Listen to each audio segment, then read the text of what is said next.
Hello and welcome back to the channel. Yes, you would have seen in the last couple of videos about this car going off to the auction in February, and I've been obviously alluding to some of the little jobs that are needing to do. I've been asked the question, why am I actually doing all of this, and why am I actually pointing out what potentially could be a problem?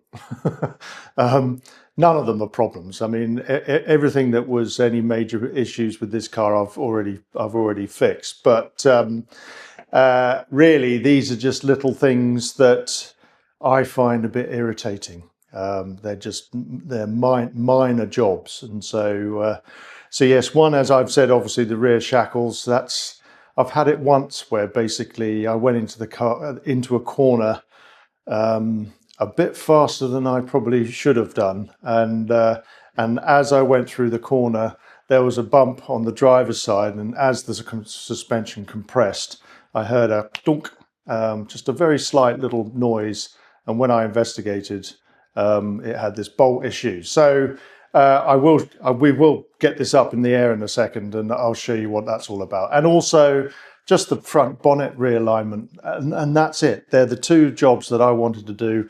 Obviously, you've seen the one where the door decided not to shut anymore, but that's all fixed now. And then really the only other thing is just detailing it, just giving it a good clean, a good polish, just getting it ready for the auction in February. So yeah, so what I'm going to do now is I'm going to get the car up in the air. We're going to clamber underneath, and then I can show you what I mean by these rear springs. So yeah, so let's get going. Okay, so here we are. We're underneath the rear of the XK now, and if I just try and point out to you the issue. So here's the shackle, you can see it, and if you look closely up in there, I'm hoping you can see, just there you can see the head of the bolt. Now, these are aftermarket rear springs, absolutely nothing wrong with them at all. They work perfectly well, apart from this shackle should not have the head of that bolt, because obviously there's not enough clearance between the chassis and the spring itself. Now, if you look, I mean, you can see it's pivoted here. So this is where the head of the end of the spring slots up into the chassis. I wonder if I can demonstrate that. Hopefully you can see that. I can't actually see what you're seeing at the moment, but you can see that that's actually slots up into the chassis. And so you can see what I mean by it actually has to travel quite a long way to come down and start catching the chassis. But it's just one of those little irritating things that I've heard once, and when I actually looked into it and started speaking to some people about it, they said the same thing. So what I'm going to do now is we're going to quickly whip the rear wheels off the car. We'll jack it up. We'll jack it up on the chassis. And I'm hoping it might give me enough clearance with the weight of the rear axle that bolt just drops below the chassis. If it doesn't, then this job turns into a slightly bigger job.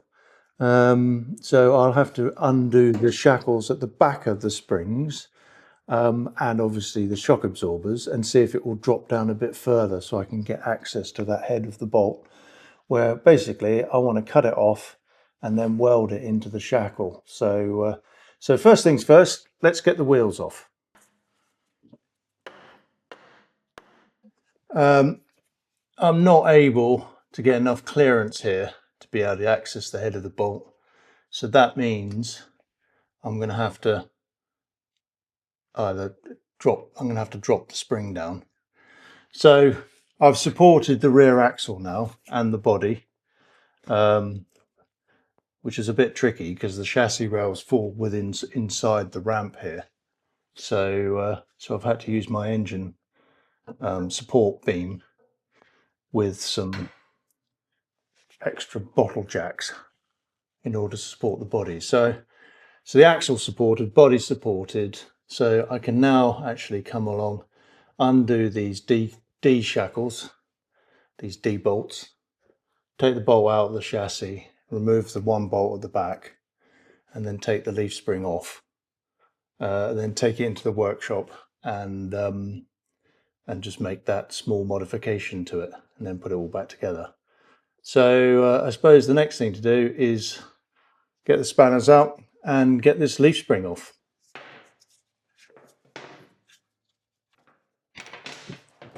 Right. Okay. That was a washer on the inside. I'll just put a packer on it. So, right. So first things first, and you get that bolt out, I think, and cut the head off.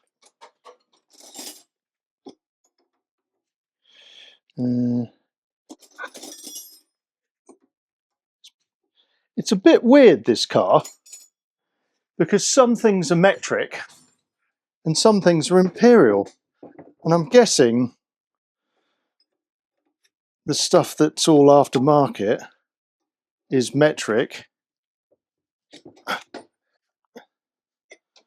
Yeah, I don't really know. Oh, the other thing is don't laugh at me. I'm going to put on, this is going to be messy, my geeky lab coat, which I've just bought, because I keep wearing all my good clothes in the garage and destroying them. So I bought this, hopefully. So don't laugh at me, okay?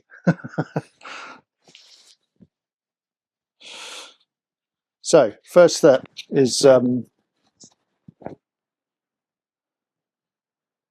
we're going to get this bolt out now.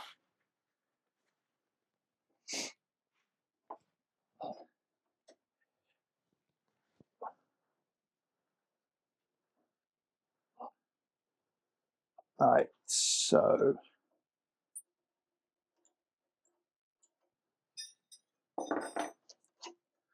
okay, so this has got loads of thread, so I don't need to worry about running out of thread on it. And it goes through the same way as all the other bolts. Now, the only thing I might do is I might get the big waddy out and just tap that, because it's maybe not. Right. So if you haven't welded before, you need to get everything spotlessly sort of clean. So we're going to just clean up that surface and get it ready for weld.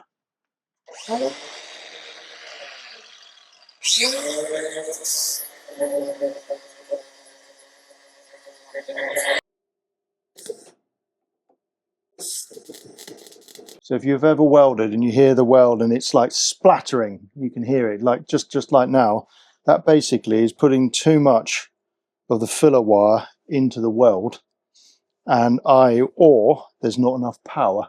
So because it should be, and you'll hear in a minute, a nice even sound, and also the weld should flow into it. But I've just tacked it, so that's okay. So what I'm going to do is just turn the wire down a little bit and turn the power up a bit, and then we'll give it another go. So hopefully this setting will now work.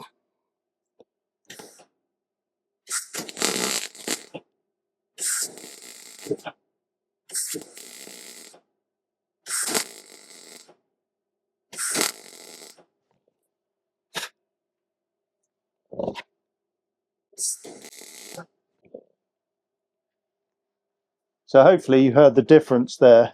It was much more even, sort of, it wasn't splattering, it wasn't burning out, like you can hear the noise, just like it's almost like it sort of disappears, the weld. I'll do a bit more in another video, but yeah, that's basically the sort of trying to get your settings right on your MIG welder.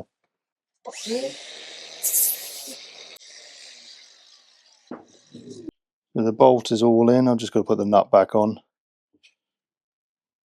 and the head is now disappeared. I'm just going to give that a coat of paint, and then that's ready to go back on the car.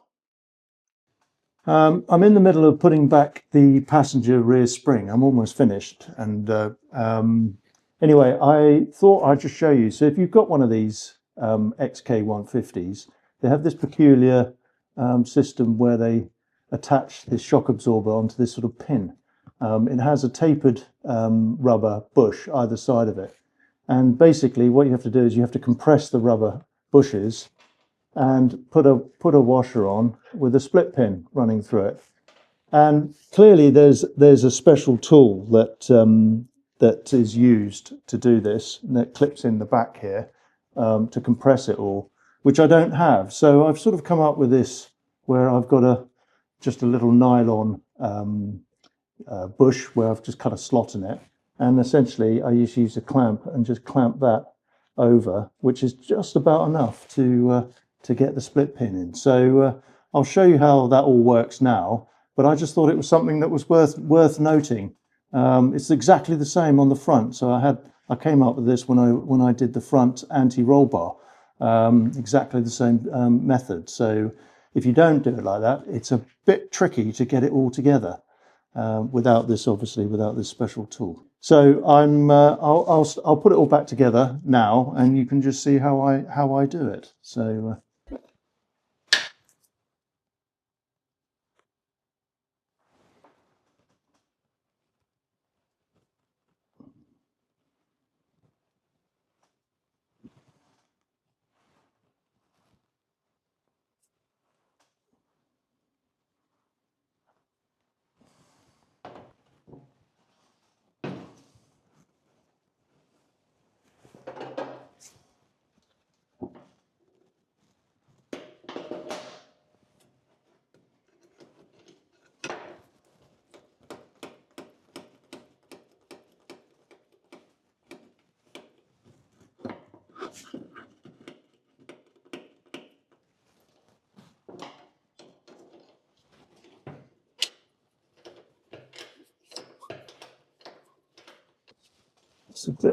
It's one of those jobs you need about a million pairs of hands, you know.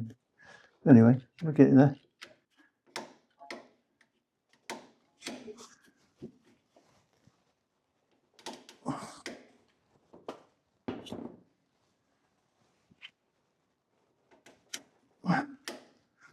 Is that?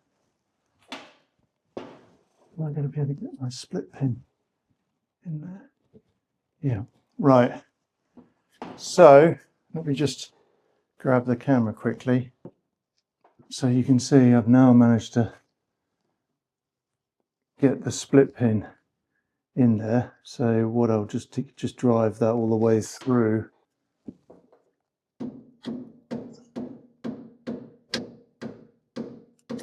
Right, that's got it.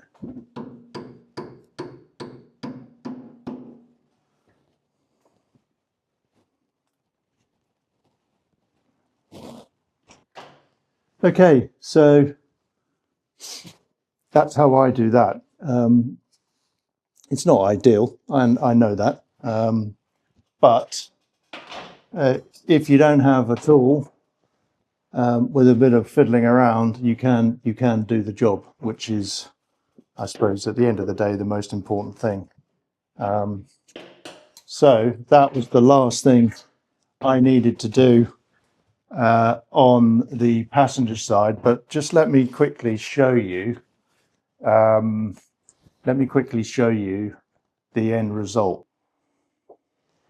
So first of all, this was the reason why we did it. If I just shine that there, you should be able to see then.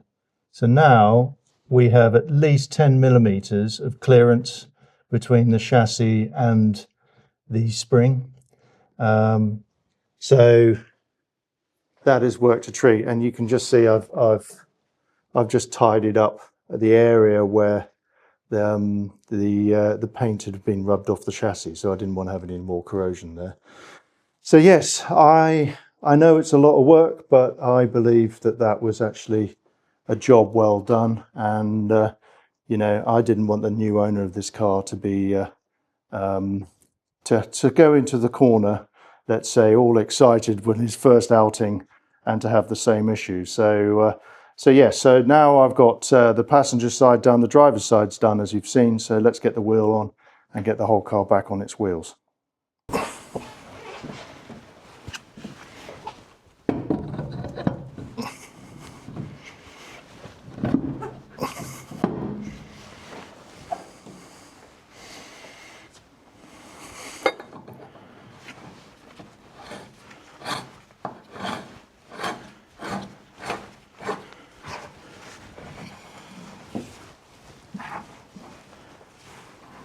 So it's all back together, yes, now it's got at least 10 millimeters of clearance between the chassis and the spring, which is great. You know, that problem that I experienced, it was literally on one occasion. Every time I took the car out and I was driving it normally, there was no noise at all. But it just on that one occasion when I went in a bit hot into the corner, let's say, yes, I heard it just knock the chassis. And when I looked at it, obviously you saw what had happened. So that won't happen again now. So that gives me a huge amount of pleasure, knowing that it's the little details on this car that count.